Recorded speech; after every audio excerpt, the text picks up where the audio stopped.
இப்படி என்ட்ரன்ஸ்லயே என் மானத்தை வாங்குறீங்க.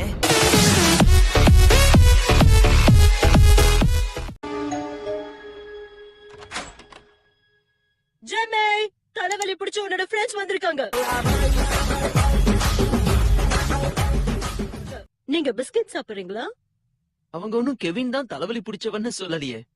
ஃபாரெவர் நைட்ஸ் பத்தியா? நீ கம்ப்யூட்டர் வச்சு என்ன பண்ணிட்டு இருக்க? உன் மேஜிக் இன்டர்நெட்ல பரப்பறியாம? இது வேற மேட்டர் பென். நான் என்னோட மேஜிக்கை யூஸ் பண்ணி கம்ப்யூட்டர்ல ஒரு வித்தியாசமான லாகரிதம் ஃபீட் பண்ணிட்டு இருக்கேன். வொர்க் அவுட் ஆச்சுன்னா பேர் மாறதுக்கு முன்னாடி லெஜர் டொமைனோட உண்மையான பேர் என்னங்கிறது தெரிஞ்சுக்கலாம். நீ இப்ப கம்ப்யூட்டர்ஸ்ல எவ்வளவு பெரிய கேடியான? சரி, கேடிக்கு கேடி சரியான ஜோடிதான்.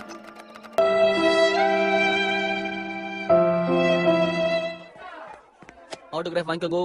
இந்த இது போதுமா? ஹாய், எப்படி இருக்க? உன்னை பார்த்து ரொம்ப நாள் ஆச்சு. உங்களால நிறைய பேருக்கு பலவிதமான டேமேஜஸ் ஏற்படுறதுனால அதெல்லாம் காம்பன்சேட் பண்ணதான் இந்த சியர் வீச் நடத்துறதா பேசிக்கிறாங்க. அந்த மாதிரி சொல்றாங்கன்னா எனக்கு தெரிஞ்சவங்க பயங்கரமா பொறாம பிடிச்சவங்களா தான் இருக்கணும். ஏன்னா ஒரு பெரிய மனுஷனை பார்த்து 4 பேர் 4 விதமா பேசுறது. என்ன வச்சிருக்க பெண்ணுக்கு? மியூசிக்.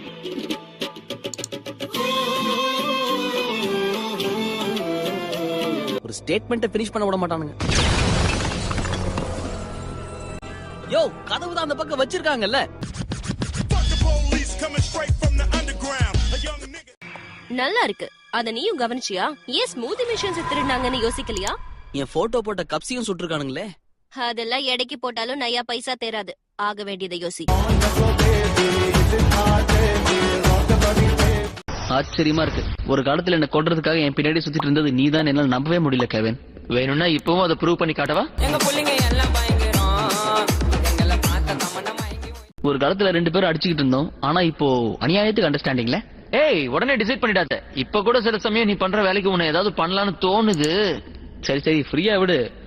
உன்னை தூக்கி போட்டு மிதிக்கணும் கூட தான் தோணுது. அதெல்லாம் முடியுமா?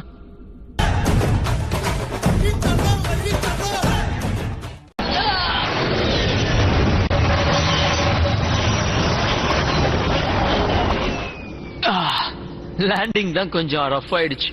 மத்தபடி ஓகே தான். தயவு செஞ்சு நாம வரும்போது நீ இன்னொரு தடவை வண்டி ஓட்டாத.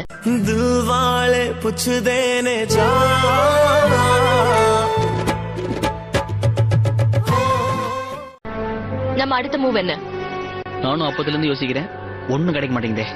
சீக்கிரம் யோசிச்சு ஒரு முடிவுக்கு வா. ஓகே, நம்ம நிலைமை என்னன்னு யோசிப்போம். இப்ப அக்ரிகர் கிட்ட மேப் ஆஃப் இன்ஃபினிட்டியோட 3 பீசஸ் இருக்கு. அதான் தெரியுமே. புதுசா ஏதாவது சொல்லு. ஒவ்வொரு பீஸையும் அவன் பிக்கப் பண்ணும்போது அவனுக்கு முன்னாடி போய் அங்க நின்னு அவனுக்கு ஹெல்ப் பண்ணிருக்கோம். இத சொல்லதான் அங்கிருந்து இங்க வந்தியா நீ?